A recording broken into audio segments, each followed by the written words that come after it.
USB Kill to urządzenie, które po podłączeniu pobiera zasilanie z portu USB, powiela i odsyła z powrotem, co zazwyczaj powoduje zepsucie urządzenia. Jest to niebezpieczne, dlatego paradoksalnie firmy produkcyjne używają go do testów obciążeniowych w celu zabezpieczenia się przed podobnymi urządzeniami.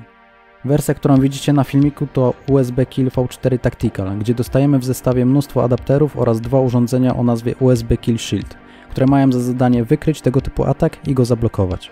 W tym odcinku przetestujemy najtańszą retro konsolę z AliExpress. Użyję do tego USB Kill Pro, który posiada Bluetooth, dzięki czemu możemy odpalić go zdalnie z telefonu lub z takiego pilota dołączonego do zestawu. Podłączmy USB Kill do konsoli. Na początek zobaczymy, czy Shield zareaguje. Jak widzimy, ładunek powoduje błysk, co oznacza, że Shield skutecznie wykrył i zablokował go. No dobra, to czas na to, na co wszyscy czekali.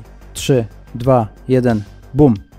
Konsola przestała działać. Jedyne co działa, to ta mała lampka LED z boku ekranu. Tak, konsola zdecydowanie nie działa, spróbuję jeszcze podłączyć zasilanie. Nadal nic, urządzenie padło. Piszcie w komentarzach, co kolejnego sprawdzić. Może jakiś telefon, a może Flipper Zero. Zapraszam do lajkowania. USB Kill pochodzi ze strony sapsansklep.pl. Pozdro.